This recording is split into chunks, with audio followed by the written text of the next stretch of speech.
All right, folks, how you doing? My name is Tim Black. Welcome to the Tim Black Show. Oh, I got a special edition for you. I have a special guest who's a part of the Maryland State Legislative Body, district in the Maryland House of Delegates. She's dedicated to policy change that makes a difference in people's lives. She previously served as chair of the Montgomery County House Democratic Caucus. She's here to talk about qualified immunity, how to end it. Delegate Jheanelle Wilkins. Give it up for Jheanelle. Hey, Jheanelle, how you doing? Hi, Tim. Thanks so much for having me on. As I stated earlier, thank you so much for making time. Y'all, she's busy. She just came from another proceeding on another bill. She is really doing the work. Let's just jump in, Jheanelle. Qualified immunity. So many people don't understand it. They just know, hey, why aren't cops getting punished when they kill people? Back off. Damn, what you talking about? Don't move, bro. Stop. What I did? I'm saying what I did. So Don't move on. Shoot your Put your hands on the car. Hands on the car. I'm gonna shoot you in your head. You understand me? Don't you move. I'm gonna shoot you in your head. You hear me? So could you explain to the audience a little bit about ending qualified immunity and why that's important?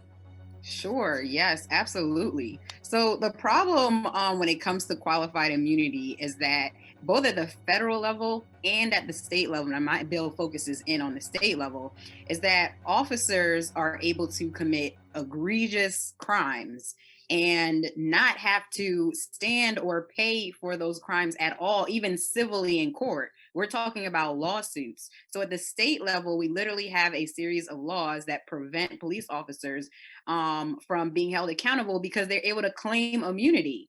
So an officer can kill, maim, just be totally reckless and out of line, right?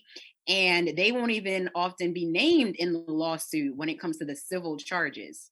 We are already frustrated about the lack of criminal charges on these officers. And then you get to the civil charges and liability and paying out for those crimes. And officers are able to claim immunity there too. So, what this bill says is that officers in Maryland will no longer be able to claim immunity and that they will be held liable for their crimes and their conduct. And it also takes it a step further and says when a court finds you liable, particularly in civil court when there's a judgment against an officer for a certain amount of money, that then we're going to review your case for decertification so that you cannot continue to hurt Marylanders and be a cop that's out on the street. So that's some of the provisions of the bill and why it's so important that we hold officers accountable directly. I love it. I'm so in support of ending qualified immunity. As I become more educated on this issue, Ms. Wilkins, I'm like, wow.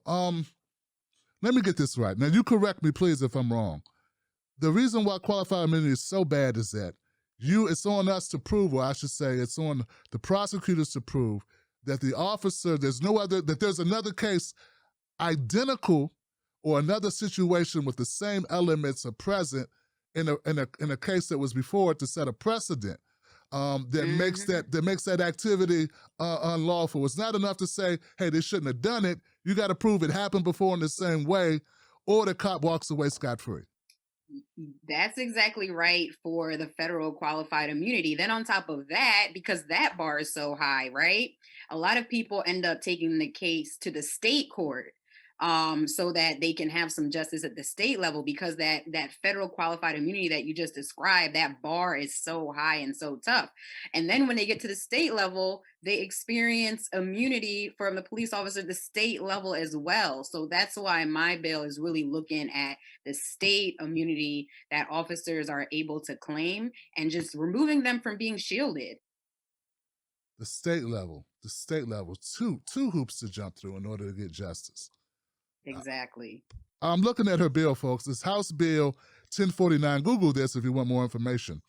As I looked at this bill, the purpose of establishing, notwithstanding any other provision of law, that a law enforcement officer is not immune from civil or criminal liability for acts or omissions causing certain physical or mental injury that occur while the law enforcement officer is acting in official capacity. I don't understand, I understand that there's legal, there's legalities. They got to have protections for officers. Everyone says they do such a dangerous job, but how can a person be immune? Like no one else is immune to being like sued. We're a very litigious country. That's it. We have a lot of lawsuits. Like you get sued for walking your doggy on someone else's property without a pooper scooper. I mean, people get sued in America for everything. And to say that officers can't be sued, even when they say, okay, yeah, you're right, they violated your civil rights. But unfortunately, since you have no case of this happening before in the state of Maryland, then we can't prosecute it even though we wish we could. Exactly. I mean, it came about literally to protect officers, particularly if you look back at the history of qualified immunity, a lot of it started around the civil rights era when police officers were doing all kinds of things to suppress Black people and doing so violently. And all of a sudden the court said, you know what, we're going to shield these officers from being civilly liable.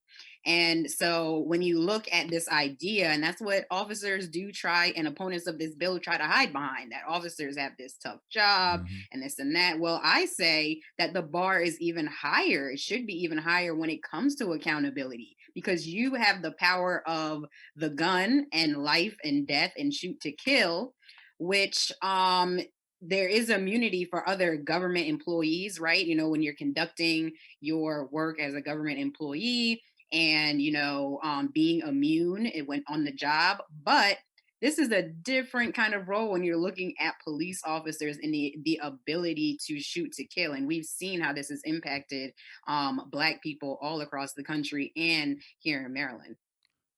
It's just so hard to wrap your head around it. It's like, I keep thinking I'm getting something wrong, Jheanelle, because it just doesn't seem, was there a time when officers were being prosecuted at such a crazy rate that someone said, whoa, we're like, really suing the hell out of police officers. Now let's create something that protects them. Because frankly, I don't remember seeing that in history, that these cops were being, punished or, being sued into bankruptcy because of their jobs. Like, what brought this on? I don't see a case for that. You are absolutely right, Tim. And the best answer that I've gotten is just an intentional effort to protect officers that dates back to the civil rights movement and our ancestors and predecessors and others who put their lives on the line and their physical bodies on the line, and the officer reaction to that and wanting to protect and shield those officers. That's the best answer I've gotten on how qualified immunity came about. But now, modern day, there's this sense that officers have this difficult job, which is very true, and that they just must be immune so that they can conduct their business without fear. But that without fear part, though, causes them to cause a shoot first, ask questions later mentality. When you know that you are immune, nothing can happen to you, you are untouchable. That is dangerous. Very dangerous. And remember, Jheanelle's not just talking about, Miss Wilkins is not just talking about, Delegate Wilkins is not just talking about, she's not just all of that works. I would try it every way. I would definitely want to show mad respect to you. She's not just talking about police officers. A qualified immunity applies to all government workers. And I'm not trying to take it there, but I want to mention, I've covered the Flint, Michigan water case, right? About the Flint water. And I said, wow, you know what? I wonder if former Governor Snyder can be held accountable, or does he have a blanket protecting him as well? Because no one else has ever been sued personally for contaminating water that killed babies. Like, I don't know if that's ever happened before. So as a government employee, and I don't want to put you on the spot, but do you think it's possible he could try to use this as a defense? That's a great question. I haven't looked into that, but there is this broader question about immunity for other government employees. And I think that's the perfect example. He should be held accountable for that. If I had to guess, I would assume that he is immune. I'm not 100% sure because I haven't looked into it, but that's another conversation that's out there too about removing all immunity. That is crazy. It just popped in because I saw someone else covering an update to the story of Governor Snyder, former Governor Snyder, and I said, wow, as I'm going through this information, I'm just wondering. Now, let's jump back for a second and ask Delegate Wilkins, what is it that brought you to this work? Why this bill? And what inspired you to put forth this legislation? You know what it is? We are having a major police overhaul conversation in Maryland where we have comprehensive legislation dealing with the way that we protect police personnel records so that we aren't even able to see that this officer has a record, a mile long, to banning chokeholds and duty to intervene and repealing our law enforcement officer Bill of Rights. But what really made me introduce this bill is that immunity was just completely missing from the conversation. We had a work group that has put out excellent recommendations in terms of how the state should reimagine policing. But this idea of immunity and qualified immunity just has not been centered at all. And the reason I brought this bill is that we can do all of the things that I just named, but the fact that officers will know and walk around knowing that they are immune in terms of preventing these situations, these tragic, horrific police murders from taking place and making sure officers are accountable, we're missing this huge piece. So that's what made me introduce this bill. Good police officers don't need the bill, and bad police officers use it to the detriment of the citizens. Exactly. One of the stories that I read that I'm sure you know about, and actually I've heard you talk about it, is the story of Robert White. And as I read this story, first, I folks, you need to check out this story. A young man that was killed a couple years ago in Montgomery County, Silver Spring. It looks like the officers did some racial profiling to begin with. Like, he's walking down the street, minding his own business, and officers said he had a rip on his jacket. Now, no phone calls. No one said, hey, there's a guy breaking in the house or doing something crazy. He fit a description. None of that is even asserted by law enforcement. This young man was killed by officers, tried to get the case reopened. Could you talk a little bit about that case? Sure, and thank you so much for bringing that up. So Robert White lived in my district. He was a constituent of mine, and it was just a horrific situation where, as you said, racial profiling. This was a man that was walking down the street, minding his own business. There was no call that was particular to him. And most importantly, the neighbors knew him to always be walking around. He was known to the community, and this officer comes out of nowhere. And within seconds, Robert White shot and killed by this officer. And I have been a part of the community, has just the outpouring of outrage and frustration around this case. The officer was, of course, unfortunately found to be justified in the shooting, which is unconscionable. And we also have a program with a neighboring jurisdiction, Howard County, where they review our case when there's a police shooting. And every single time they come back, they review our case and say it's justified, right? And it's very unfortunate. I think the investigation that Howard County did into our case was like a 2 paragraphs long. In terms of this man's life, it was just extremely frustrating and outrageous. But yes, I have joined community members in calling for a reopening of this case because this situation, again, a Black man walking down the street in his own neighborhood. There are no facts that can justify why and how he could be shot and killed by police officers. And that officer would have the ability. It's not always public record in terms of when immunity is used and not, but that officer would be able to claim immunity for that. And it's just absolutely egregious.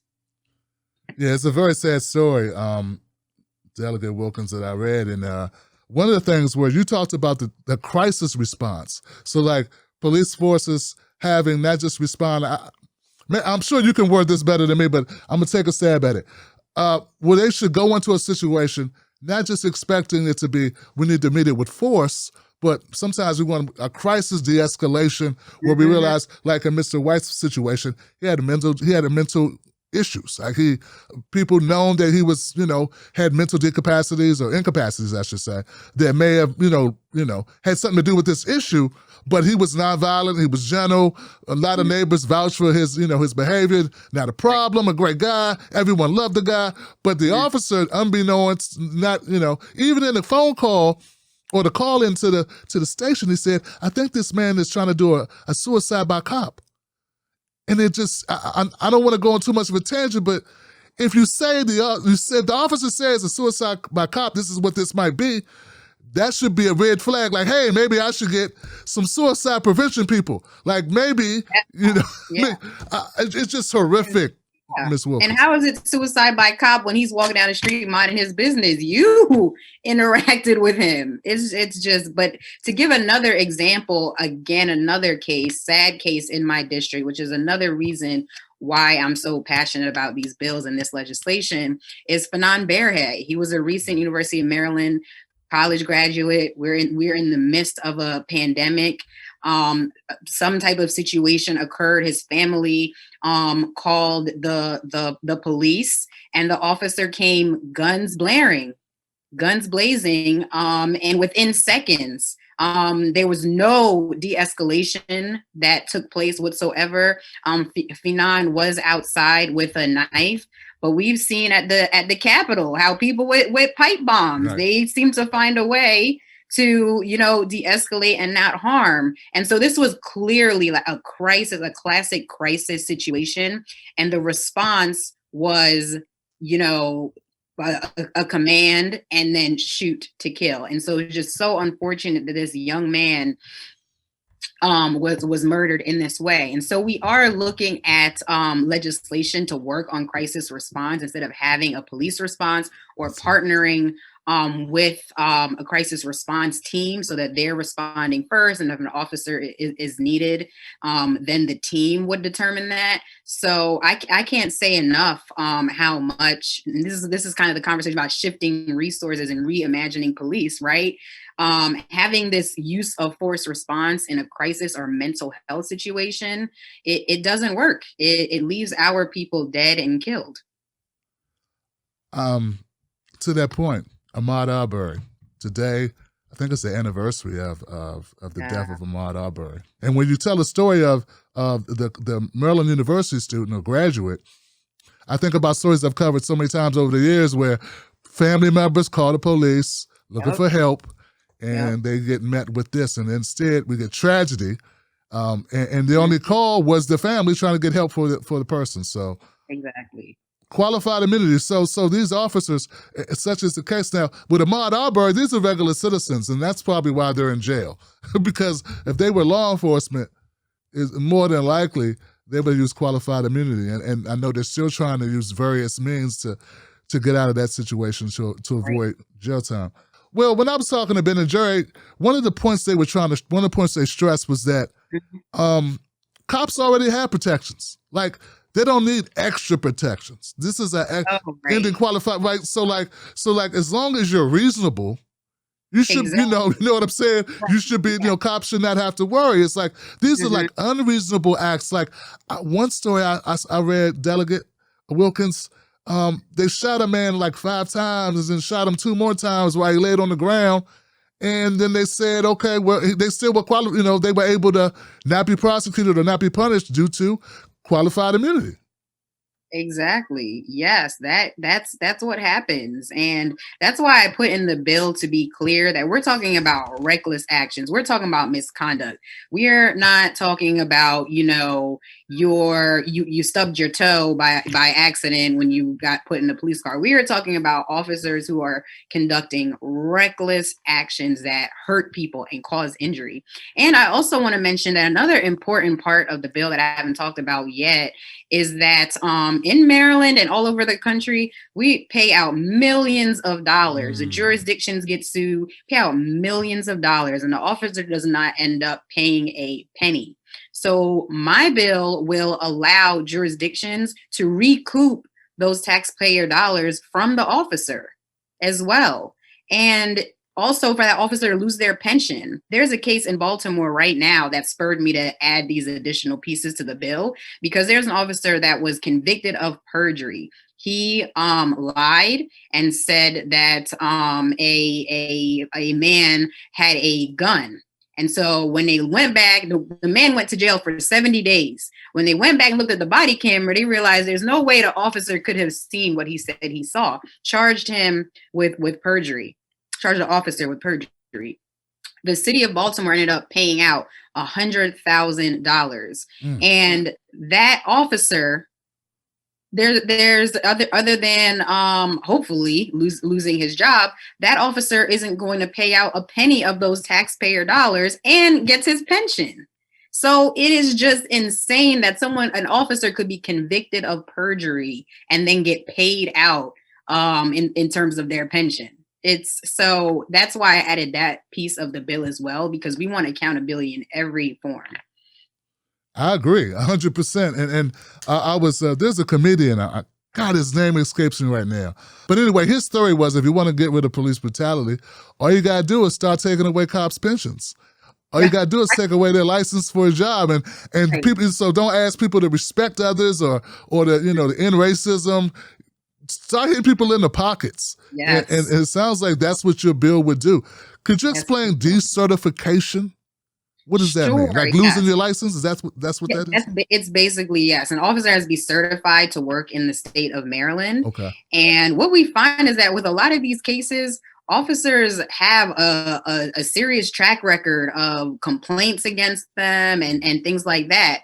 But there's a disconnect that's happening between all of these complaints and officers actually going before our police commission and getting decertified. So what my bill is saying is, clearly, you need to be reviewed for decertification. If you have a case up against you that you just lost, we need to send you on over to the police commission for them to look, at your record, look at the situation, and review you to be decertified. So I think we absolutely have to look at getting the bad cops, off of the street by decertifying them. And of course, I think I speak for many, many folks. Good cops, good. We like good cops. Yeah. We like cops to do their jobs well. We're talking about these cops that overstep, the cops that violate our constitutional rights, cops that don't make us more safe, make us more unsafe.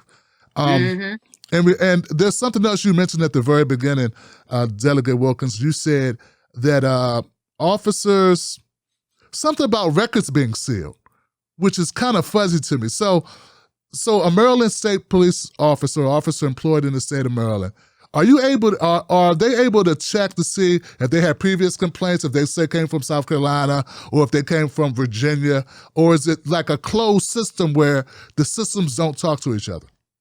It's a pretty closed system where they don't talk to each other. And something that happened in another Maryland case of Anton Black, who was killed by an officer, he was on the Eastern Shore, is that the family kept reaching out, and the family attorneys kept trying to get the background on his case, on this officer, and could not receive it. And that officer also was from another state. And so then the question became, and the various issues that officer had in another state, and then we hired him here in Maryland, and he ends up murdering and killing Anton Black. It really created a firestorm in our state in the sense of how we seal and protect officer records, because in Maryland, they're considered personnel records. So just like I couldn't go, pick up, an employee of the Department of Human Services and look at their personnel record, right? You also are not able to access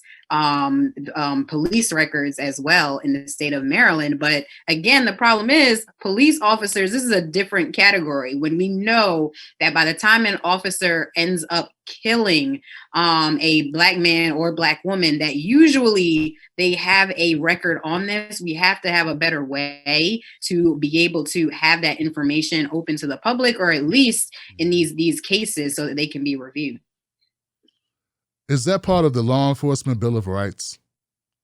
That's a great question. There is another bill, House Bill 671, that deals with Maryland Public Information Act as it relates to police officers. Yeah. And based on the case that I just told you about in the Eastern Shore, there's Anton's Law, which my good friend, Delegate Gabriel Acevero, has introduced and championed for several years. And that's a bill that I truly support, that deals with making sure that we open up those personnel records and have that information available so we can prevent and decertify, move towards decertification for these officers who have these track records. You're doing some great work, and it sounds like work that's sorely needed in the community. And I know a lot of people, they ask and say, Tim, why is it these officers seem to keep getting away with it? I know in the case of Derek Chauvin, who murdered George Floyd, I know he had previous run-ins Right. with and people complained about him. Tamir Rice, remember the 12-year-old killed in Ohio? The officer that shot him, the previous department kicked him out and said, this guy should not be a law enforcement agent. He should not have a gun. And he was able to go to this other law enforcement agency and get hired. So I tell people, I don't think that they're able to open the books. Now, it's crazy because if you got a bad license, if your driver's license is bad, you can't just go to Virginia if you live in Maryland and just get a new license like if your license is suspended. I mean, so we're able to make our technology work to catch bad drivers who are, civilians, but we can't catch bad cops who are paid by the state. So the whole system seems like it needs to be a revamping. I was listening to one of the interviews you had, and you're not saying defund the police, but you do use the terminology reallocate resources, restructure, reimagine the police. I like the way you put that. Why is it that you use that type of language to describe what you think needs to be done in law enforcement? Yes, because I really do look at it as just redirecting our money, our efforts, and just looking at the issue of policing in a different way, because it's certainly not working now.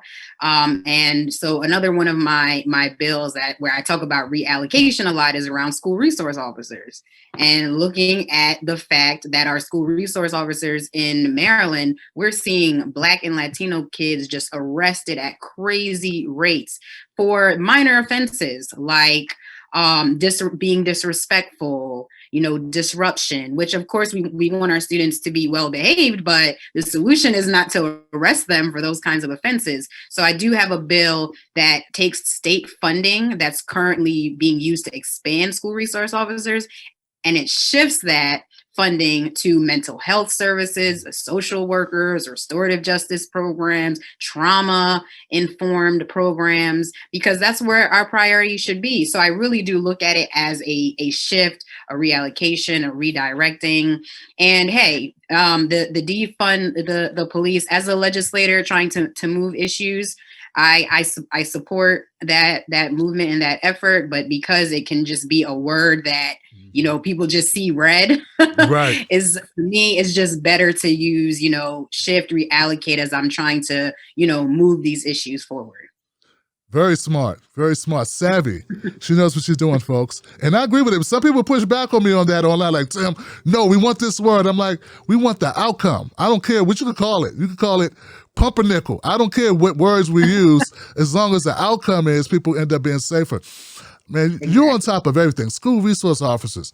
Another story comes to mind. I just covered it about these school resource officers that body slam that teenager in school. It's like on concrete, on her head. Now, I don't know what she was doing, but she wasn't carrying a gun when she did it, and no one's life was in jeopardy when he decided to body slam her on her head on the concrete, knocking her unconscious. So it sounds like you're on top of everything, Delegate Wilkins. Where could people go to find out more about what you're doing and to assist or also make some moves or to enact change in their own states? Yes. So all of these bills that I'm talking about, hopefully your viewers all across the country are advocating for and talking to their elected officials about all of these issues. We want to see qualified immunity in every state, school resource officer issues, looking at personnel records of police officers, all of these. In terms of keeping in touch with me and these bills, if you go to my website, JheanelleWilkins.com, you can probably see on the Zoom, I spelled Jheanelle, Jheanelle, and sign up for my newsletter. I send periodic updates about my bills and how to get involved. And then I'm also very active on Twitter at Jheanelle W, and on Facebook, facebook.com/Jheanelle Wilkins. So that's where you can see my real-time updates on what's going on. Well, Delegate Wilkins, let me know or send us over all your links. I'll make sure all those links go below. Folks, go below to find out more about Delegate Wilkins. She's an up-and-comer. She's fighting for things that really impact the lives of people in Maryland. I expect her to do great things and going to do more and more to help folks. Delegate Wilkins, thank you for taking time out once again. This has been phenomenal, and we support you. Thank you so much, Tim. I really enjoyed our conversation and hope to be back. You know it, sister. That's it, guys. I'll see you on the next one. Cut. Let me ask you something. Do they know us? When I say they, I mean the talking heads on cable news. Do they know you? I mean, they talk about the world as if it's a sport. They play political games, report on our pain, rack our brain to feed the stock exchange, but do they know us? Do they know what we care about? Nope. They're too far away. They can't see us. They can't feel us. They can't relate to us. See, when you want to know what's going on in your world, trust someone who lives in your world. Subscribe.